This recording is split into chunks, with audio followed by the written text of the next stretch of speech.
Well, this is something different, cabbers. We're going to visit a fort. Today, we're at the Fort Atkinson State Preserve. Let's go check it out and see what we can see here. Okay.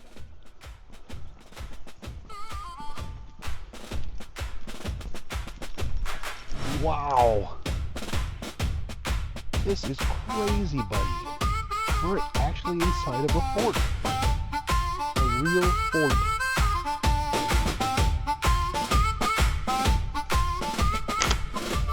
Well, this is going to be definitely a different type of hike for us. But a cool one. We're inside the fort right now. And what you see here is a two-story lime brick building. According to the brochure I'm reading, this was the North Barracks. Look at that. So this fort was built between 1840 and 1842. And the primary purpose of it was to aid in the resettlement of the Winneshiek tribe out of Wisconsin. The Winneshiek tribe, commonly known right now, is the Ho-Chunk Nation.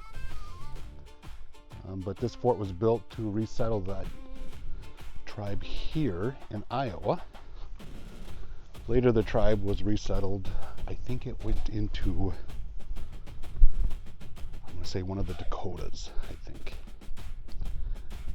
But this is the original North Barracks.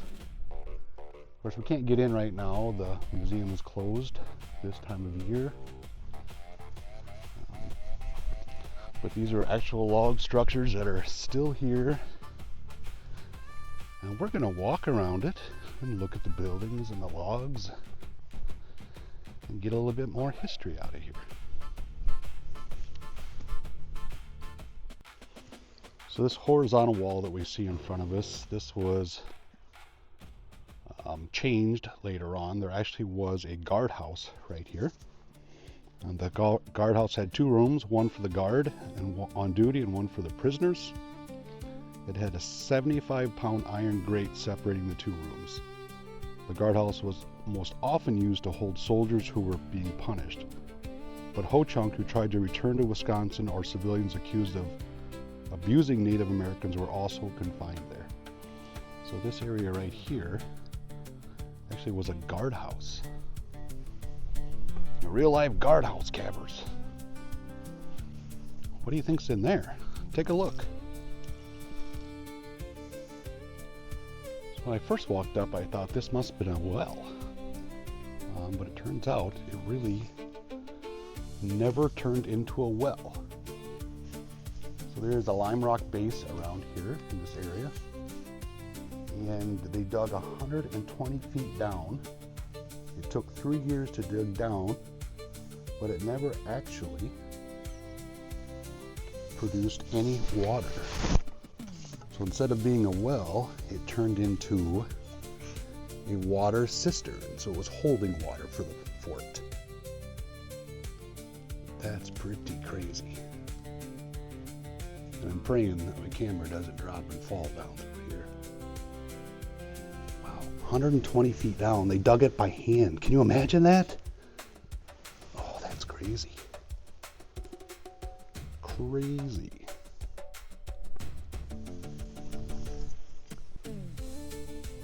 So we're at one of the blockhouses here, and if we look, what you can see are the rifle slits. Hold on a sec, buddy.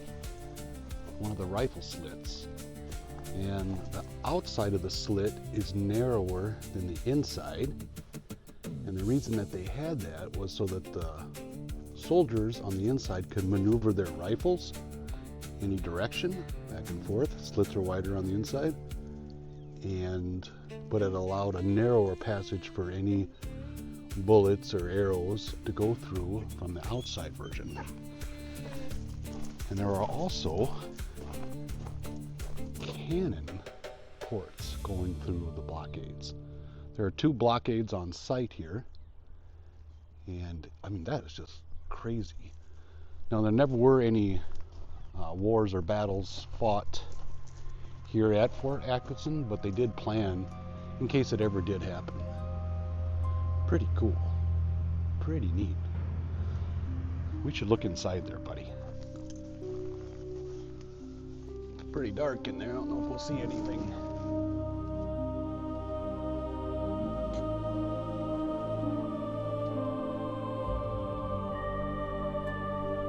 If a hand reaches out and grabs that, I'm literally going to poop my pants.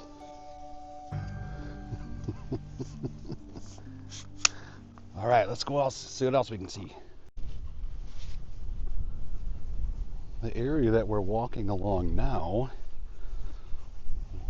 was the South Barracks. This was a wooden structure. It held the enlisted men. Pretty neat. Dragoons, I think the 1st Infantry, they all were located in the barracks right here.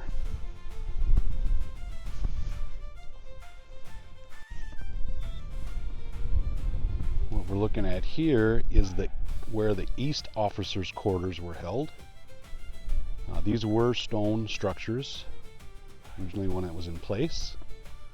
The officers were allowed to have their children and wives on site at the fort with them. I'm sure the enlisted men didn't quite get that privilege. They did have privies, which is the smaller sections here that you can see that are outside of the officers' quarters as well. Should we go over here? Check this out. So this was the powder storage. And this structure was built twice as thick as all the other ones, and luckily we're able to go in and see. But this is where the powder was kept, and these slits are like air slits that go through here, and they're all off center from the outside to the inside so that rain couldn't blow in, and also so that any sparks that came from outside of the powder house could get in and blow up the powder in here. So yeah, look how thick this is. This is crazy. So what is normal paper? 11 by 8. 1, 2, 3. Looking at over 20 inches for sure. Thick of that limestone brick. That is crazy. Looks like some modern updates have been done since this was built, but wow, that's crazy. That is super cool.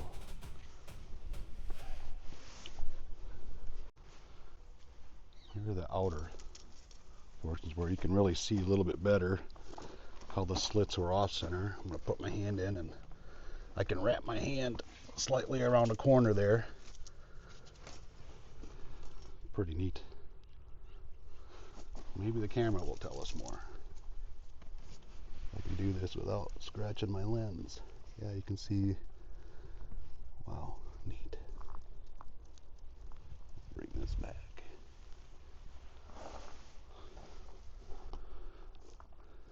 It's going to be a short hike. We got to go find somewhere else to go too.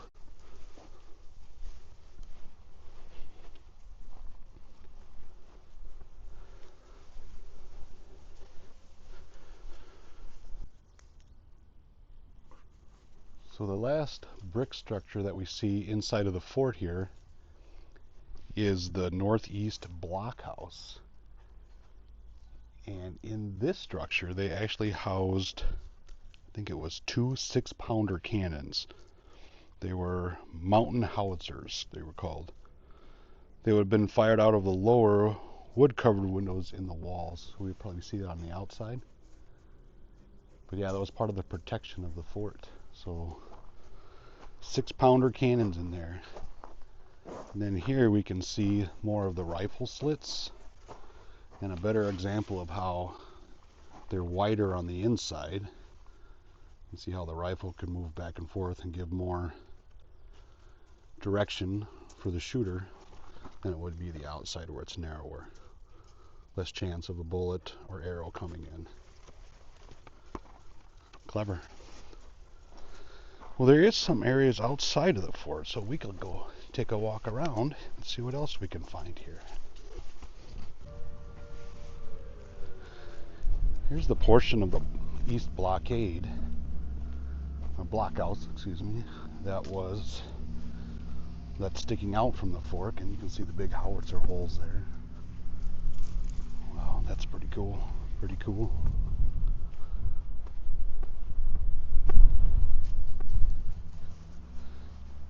I'm gonna walk around it again. We walk around and pretend we're trying to break in. Yeah. Let us in. Let us in. Come on, let us in. Nothing's happening. Nothing's happening. This will give us a few more steps for the day. We're gonna have to go find a trail after this, I think.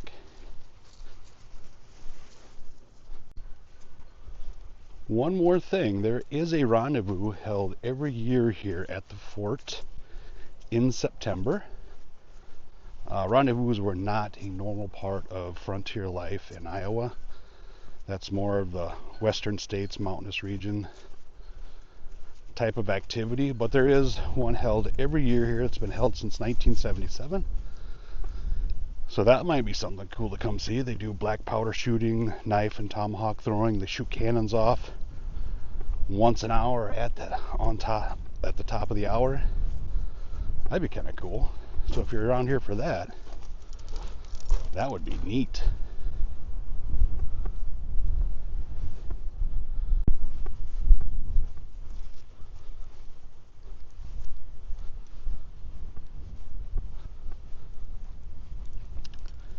So the fort was disbanded in 1849. You coming back with me? Yeah. 1849 it was disbanded, and the soldiers, they were moved out of here and they went to fight in the Mexican-American War. The general who led this fort was Henry Atkinson. He did choose the site. About half of the time that the fort had soldiers in it was spent just basically in building it. So civilians and soldiers built this fort. We're just going to give you a whole view of the fort. So it was a pretty big area.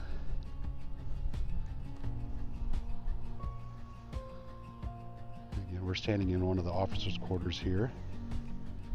There would be another officer's quarters on that side as well.